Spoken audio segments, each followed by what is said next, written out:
إن الحمد لله نستعينه ونستغفره ونؤمن به ونتوكل عليه ونعوذ بالله من شرور أنفسنا ومن سيئات أعمالنا من يهده الله فلا مضل له ومن يضلل فلا هادي له وأشهد أن لا إله إلا الله وحده لا شريك له وأشهد أن محمدا عبده ورسوله صلى الله عليه وسلم أما بعد فإن خير الحديث كتاب الله وخير الهدي هدي محمد صلى الله عليه وسلم وشر الأمور محدثاتها وكل محدثة بدعة وكل بدعة ضلالة وكل ضلالة في النار اللهم صل على محمد وعلى آل محمد كما صليت على إبراهيم وعلى آل إبراهيم إنك حميد مجيد اللهم بارك على محمد وعلى آل محمد كما باركت على إبراهيم وعلى آل إبراهيم إنك حميد مجيد أعوذ بالله من الشيطان الرجيم بسم الله الرحمن الرحيم قل إن كان آباؤكم وأبناؤكم وإخوانكم وعشيرتكم وأموال اقترفتموها وتجارة تخشون كسادها ومساكن ترضونها أحب إليكم من الله ورسوله وجهاد في سبيله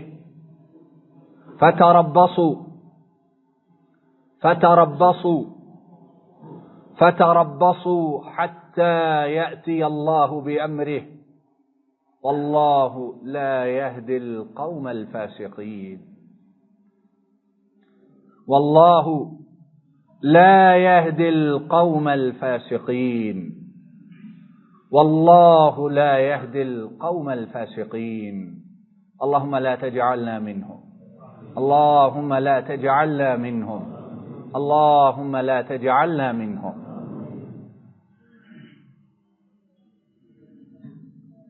اور ہمارے حبیب صلی اللہ علیہ وسلم فرما دیجئے، بتلا دیجئے، اعلان کر دیجئے کہ اگر تمہارے باپ اور تمہارے بیٹے، تمہاری اولاد اور تمہارے بھائی اور تمہاری بیویاں اور تمہارے خاندان قل ان كان آباؤكم وأبناؤكم وإخوانكم وأزواجكم وعشيرتكم اور تمہارے کمائے ہوئے مال اور تمہارے اکٹھے کیے ہوئے مال اور تمہارے جمع کیے ہوئے خزانے اور تمہارے چھپائے ہوئے نوٹ، سونا چاندی اور غیر ملکی کرنسی اور وہ تجارت جس میں خسارے سے تم ہر وقت ڈرتے رہتے ہو، جس میں خسارے سے ساری زندگی اسی طرح ہی گزرتی ہے نا، یہ نہ کرو یہ ہو جائے گا، یہ نہ کرو یہ ہو جائے گا، ہر وقت دین دین دین، باقی تجارت کس وقت کرے، ہر وقت اسلام اسلام اسلام، کاروبار کس وقت کرے، ہر وقت حرام حلال کا خیال، تو نفع کہاں سے کمائیں؟ یہی ہوتا ہے نا مرتے دم تک، یا اور بھی اس کے علاوہ کچھ ہے؟ وَتِجَارَةٌ تَخْشَوْنَ كَسَادَهَا، اور وہ تجارت جس میں کمی اور خسارے سے ہر وقت کامتے رہتے ہو، اور تجارت کو بچانے کے لیے جو تجارت کی وجہ سے رزق دیتا ہے اس کو ناراض کرتے رہتے ہیں۔ وَمَسَاكِنَ تَرْضَوْنَهَا، اور وہ حویلیاں، وہ گھر، وہ کوٹھیاں، وہ محلات، وہ مکانات جن میں بڑے فخر سے خوشی کے ساتھ رہتے ہو، جن میں گھستے ہو، بناتے ہو، تو پھر لمبی لمبی دعوتیں کرتے ہو، بلاؤ دیکھے تو صحیح کیسی بنا لی ہے، فنکاری کیسی کروائی ہے، لکڑی کہاں سے منگوائی ہے، فرنیچر کہاں سے لائے ہیں، سینیٹری کا سامان کہاں سے، بلاؤ سب کو دیکھیں۔ وَمَسَاكِنُ تَرْضَوْنَهَا، انہیں دیکھ کے کہتے ہو، گھر دیکھ کے آنکھیں ٹھنڈی ہو گئی ہیں، کیا بات ہے، چاہے اس کی بنیادوں میں مال جو ہے وہ حرام کا ہو، اس میں گارا جو ہے وہ لوگوں کا حق چھین کے لگایا گیا ہو، اور اس میں ناجائز غریبوں کا خون پسینہ اکٹھا کیا گیا ہو، کہتے ہو دیکھو کیسا بنایا ہے۔ احب الیکم من اللہ ورسولہ، یہ 8 چیزیں ہیں، فرمایا اگر یہ تمہیں اللہ اور اس کے رسول سے پیاری ہیں، اور پیاری ہیں کہ نہیں ہیں؟ جواب تو دو اللہ کے بندو، پیاری ہیں کہ نہیں ہیں؟ یہ باقی محبت رسول، اطاعت رسول، یہ تو صرف زبانی دعوے ہیں، کرتے کیا ہیں؟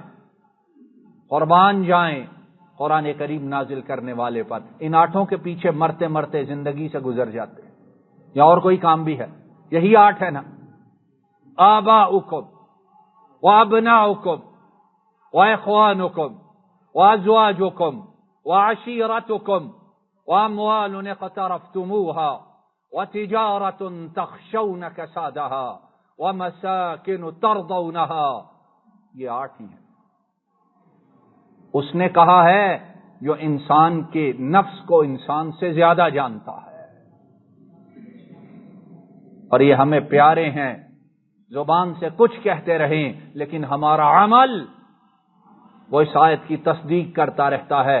یہ 8 یا ان 8 میں سے کچھ کے پیچھے مرتے مرتے اس دنیا سے روانہ ہو جاتے ہیں۔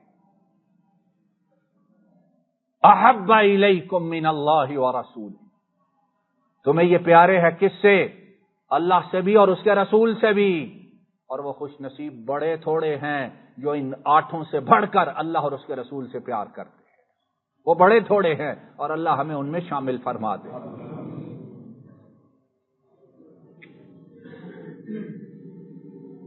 وَجِهَادٍ فِي سَبِيلِهِ، اور اللہ کی راہ میں جہاد، چاہے جان کے ساتھ جہاد کرنا ہو، چاہے نفس کے ساتھ جہاد کرنا ہو، چاہے خواہشات کے ساتھ جہاد کرنا ہو، چاہے اپنی مرضی کے خلاف جہاد کرنا ہو، چاہے اپنی چاہتوں کے خلاف جہاد کرنا ہو، چاہے اپنی ضروریات کے خلاف جہاد کرنا ہو، ان کے خلاف جہاد کرنے والے بڑے، اور ان 8 کے لیے مرنے والے اکثریت وہی ہے ہم میں سے۔ فتربصوا، جب تم یہ کرتے ہو تو کیا سمجھتے ہو اوپر والا غافل ہے؟ کیا سمجھتے ہو تم بڑے سیانے بنتے ہو، بڑے عقل مند بنتے ہو، بڑے دانا اور دانشور بنتے ہو کہ ہم کامیاب ہیں، دنیا بنا رہے ہیں، اولاد پڑھا رہے ہیں، ان کا مستقبل سنوار رہے ہیں، اپنا فیوچر بنا رہے ہیں۔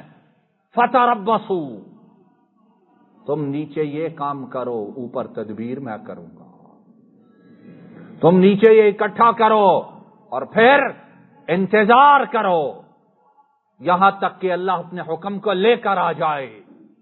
اور بات یہ ہے واللہ واللہ واللہ لا يهدي القوم الفاسقین، یہ دعویٰ اور کرنے والے، دل میں کچھ اور رکھنے والے،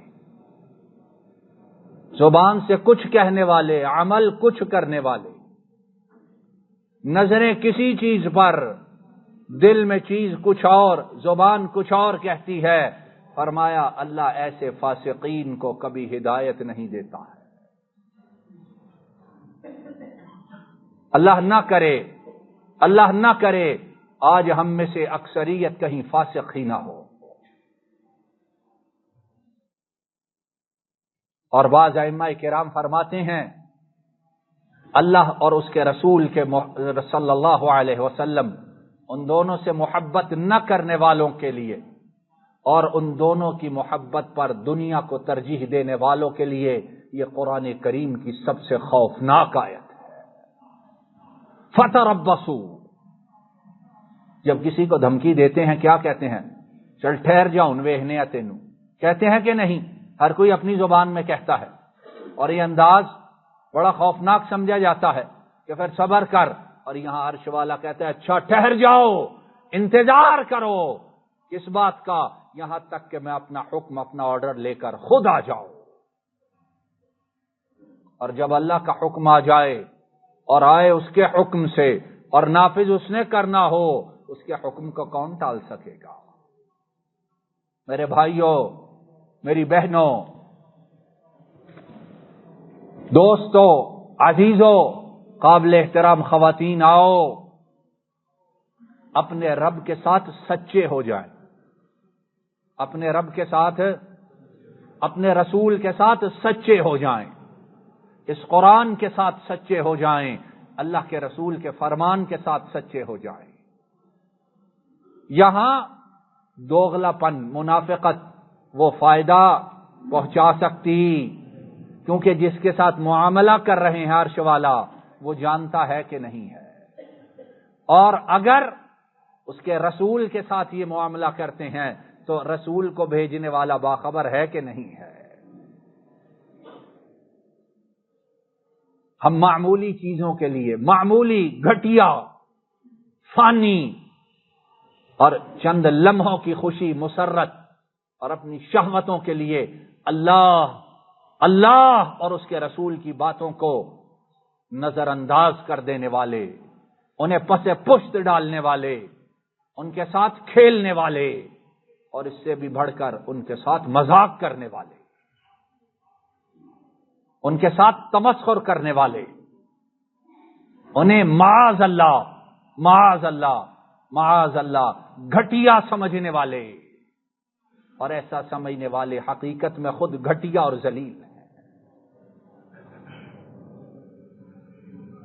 قرآن کریم پڑھنے کے بعد، ان آیات مبارکہ کو سننے کے بعد نگاہیں سب سے پہلے اس کی طرف اٹھتی ہیں جس پر قرآن نازل ہوا، نگاہیں سب سے پہلے اس معاشرے والوں کی طرف جاتی ہیں جن کے درمیان قرآن کی آیات اتریں، اور وہ کون تھے؟ صحابہ کرام۔ عقل حیران، سوچ و فکر ششدر رہ جاتی ہے کہ جن پر نازل ہوا اور جن کے درمیان نازل ہوا انہوں نے اس قرآن کریم کو کس طرح سمجھا، کس طرح عمل کیا۔ اور یہاں میرے ساتھ دل دماغ کے ساتھ رہیے، انہیں سمجھنے کے لیے، عمل کرنے کے لیے کو 10-20 سال کی ضرورت ہے؟ جواب تو دو اللہ کے بندوں، 10-20 سال کی ضرورت نہیں پڑی ہے انہیں کہ نہیں ابھی ٹھہر جاؤ، ابھی تو اتری ہے، ابھی تو سمجھیں گے، ابھی تو دیکھیں گے۔ ادھر اتری ہے، ادھر انہوں نے اپنی زندگی، اپنی دنیا بدل لی ہے۔ اور ہم ہیں سنتے ہوئے، پڑھتے ہوئے، جوان ہوئے، بوڑھے ہوئے، قبر میں پہنچ گئے، ابھی بھی حالات نہیں ہیں ہم بدلیں، ابھی حالات بڑے خطرناک ہیں۔ کب بدلو گے؟ کب تبدیل کرو گے؟ امام ابن القیم اپنی کتاب زاد المعاد میں اس واقعہ کو لائے ہیں، بیان کرتے ہیں کہ ایک حبشی غلام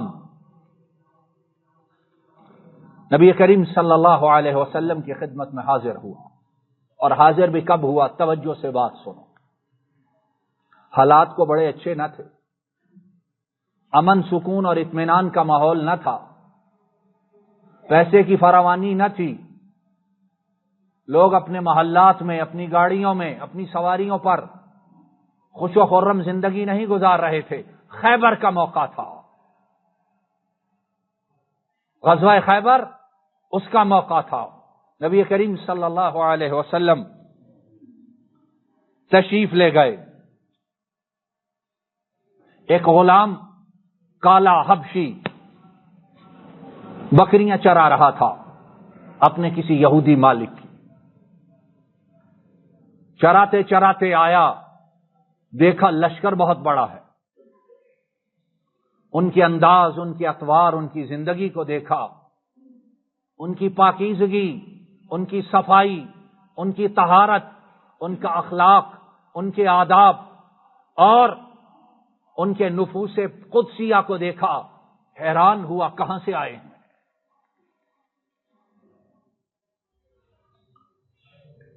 واپس پلٹا، یہودیوں سے ان سے پوچھا یہ کون لوگ ہیں، کیا کرنے آئے ہیں؟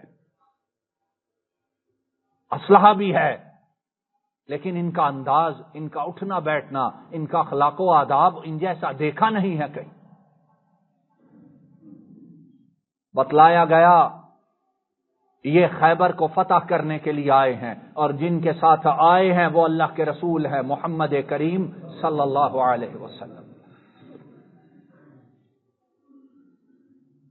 اب دیکھو،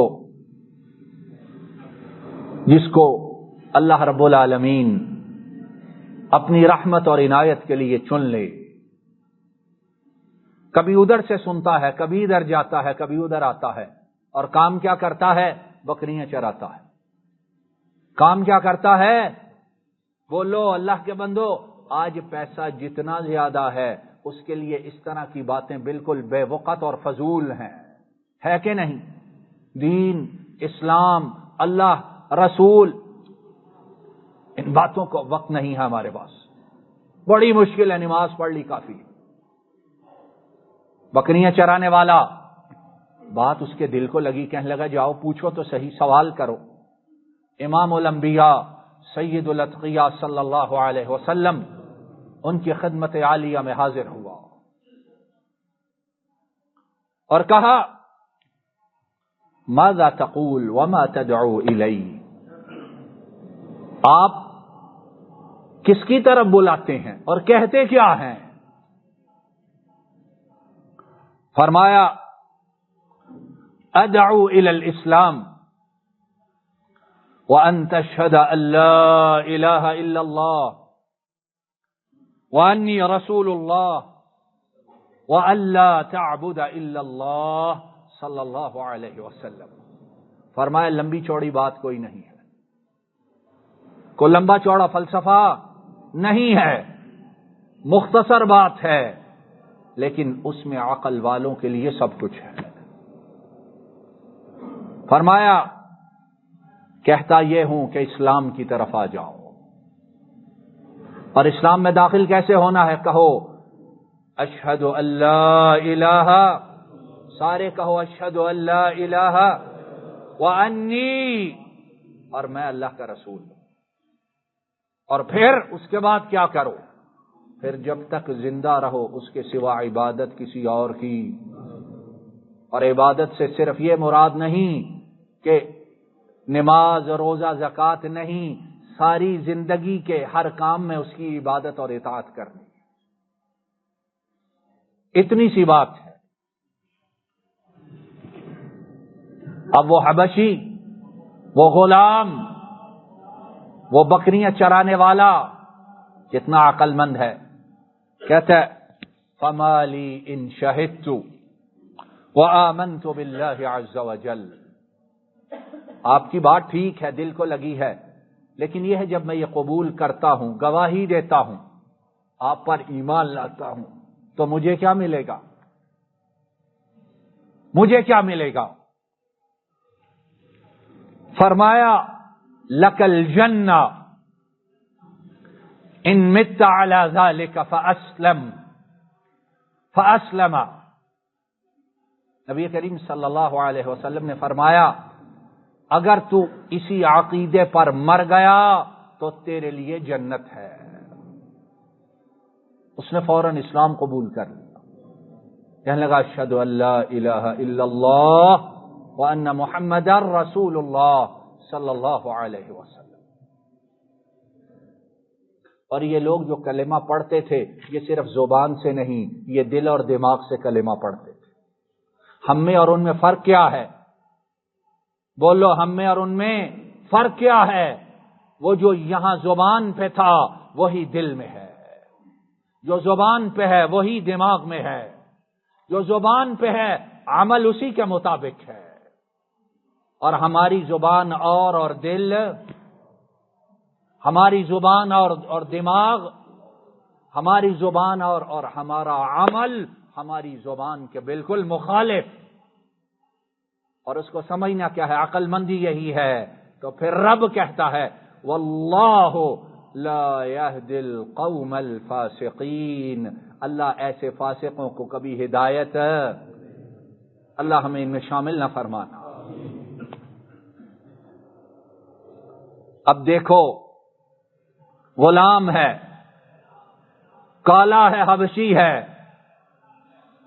کتنی دولت ہے، کتنی جائیداد ہوگی اس کے پاس، کہنے لگا اسلام قبول کیا اللہ کے رسول صلی اللہ علیہ وسلم، لیکن اب بات یہ ہے، یہ میرے پاس جو بکریوں کا ریوڑ ہے، یہ جو جانور ہیں، یہ میرے نہیں ہیں، میں ان کا چرواہا ہوں، اور اللہ کے رسول یہ میرے پاس امانت ہیں، اب ان کے مالک کو کیسے پہنچاؤں؟ میں اسلام لا چکا ہوں، وہ یہودی ہیں، میں اسلام لا چکا ہوں، وہ لڑنے کی تیاری کر رہے ہیں، میں لا الہ الا اللہ کہہ چکا ہوں، لیکن میں چاہتا ہوں رب کے پاس جاؤں تو میری گردن میں کسی کا قرض، کسی کی ذمہ داری باقی نہ ہو۔ یہ عقل مند لوگ ہیں کہ نہیں ہیں؟ یہاں یہ ہے، نماز تو پڑھتے ہیں اور ہر سال میلاد کا اہتمام بھی کرتے ہیں، لیکن دوسروں کا مال جتنا اکٹھا ہو سکتا ہے کر لو، دوسروں کی جیبیں خالی ہوں، میرا بھر جائے، میں کامیاب ہو جاؤں۔ اور یہ غلام کیا کہتے ہیں؟ اللہ کے رسول امانت ہے، اس کو کیسے پہنچاؤں؟ آپ صلی اللہ علیہ وسلم نے ارشاد فرمایا اخرجها من عندك وارمها بالحصباء فإن الله سيؤدي عنك امانتك، او كما قال صلی اللہ علیہ وسلم۔ فرمایا اچھا انہیں اپنے پاس سے نکالو، ایک مٹھی میں سنگریزے بھرو اور ان سنگریزوں کو ان بکریوں کی طرف پھینکو اور انہیں کھلا چھوڑو، اور میں گواہی دیتا ہوں عرش والا اس امانت کو اس امانت والے کے پاس پہنچا دے گا۔ جب نیتیں صاف ہوں، جب قربانی کا جذبہ حقیقی ہو، اور جب دل دماغ اللہ اور اس کے رسول کے سامنے جھک جائیں، تو دنیا کا مالک پھر ہر چیز کرنے پہ قادر ہے کہ نہیں ہے؟ فرمایا غم نہ کر، انہیں چھوڑ دے، مٹھی میں کچھ سنگریزے لے، ان کی طرف پھینک، اور گواہی میں دیتا ہوں یہ بکریاں اپنے مالک کے پاس پہنچ جائیں گی، کل قیامت کے دن تجھ سے سوال کرنے والا کوئی نہ ہوگا۔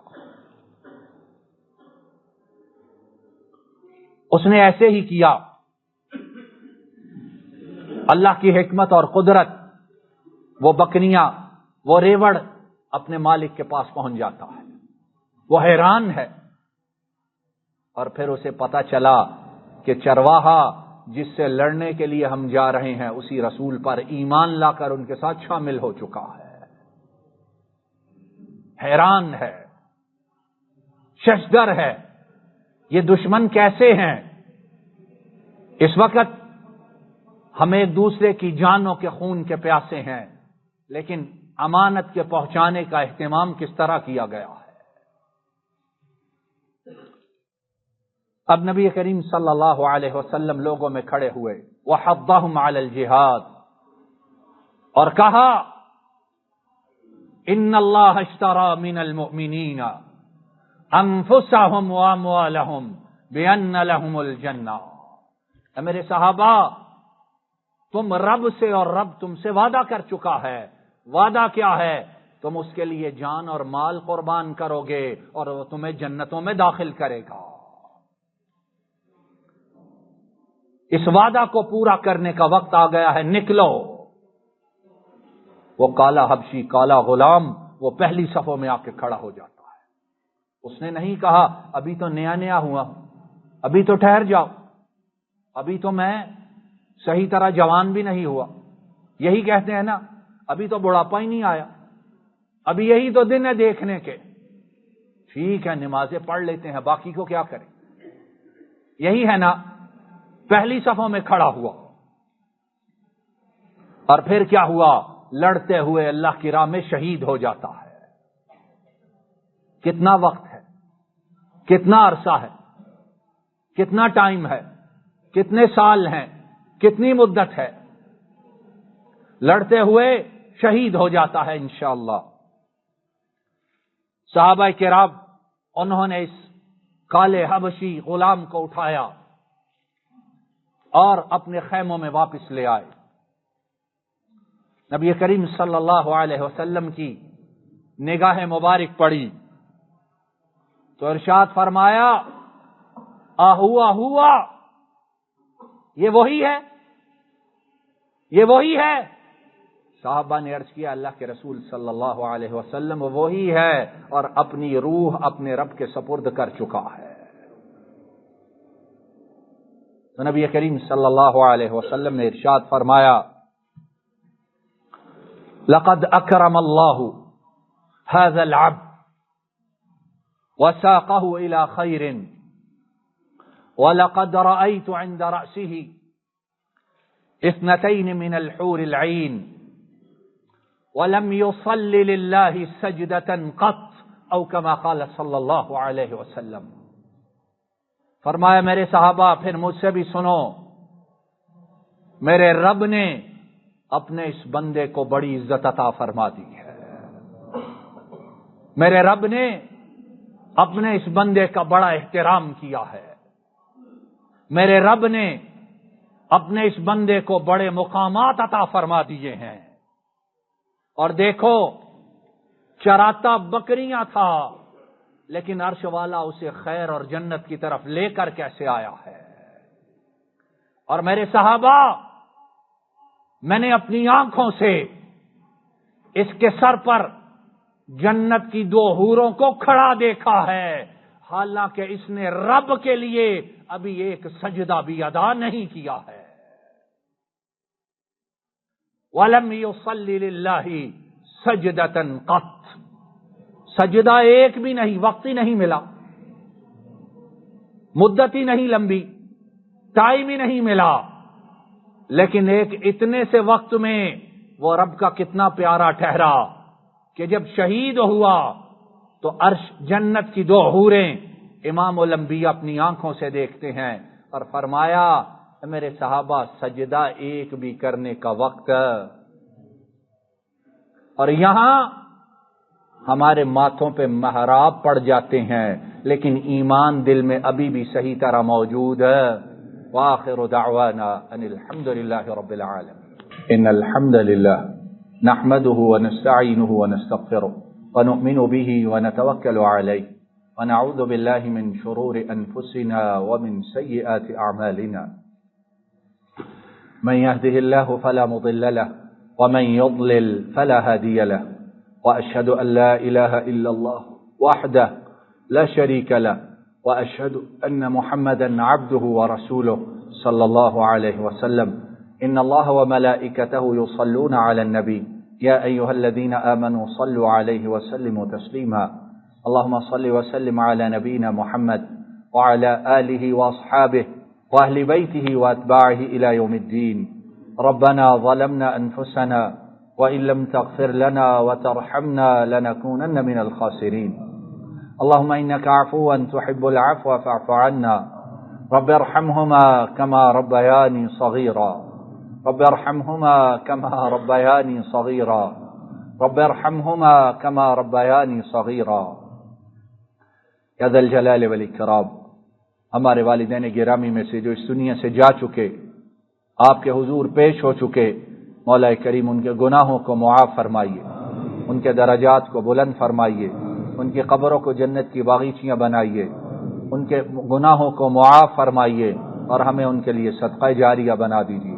اللہم اذہب البأس رب الناس واشفیہ واشفینا واشفیہم، انت الشافی لا شفاء الا شفاؤک شفاء لا یغادر سقما، ربنا هب لنا من ازواجنا وذرياتنا قرة اعین واجعلنا للمتقین اماما، اللهم احسن عاقبتنا في الامور كلها وأجرنا من خزي الدنيا وعذاب الآخرة، اللهم انصر الإسلام والمسلمين وأذل الشرك والمشركين ودمر أعداءك أعداء الدين وانصر عبادك الموحدين، ربنا آتنا في الدنيا حسنة وفي الآخرة حسنة وقنا عذاب النار، سبحان ربك رب العزة عما يصفون والسلام على المرسلين والحمد لله رب العالمين، والحمد لله رب العالمين.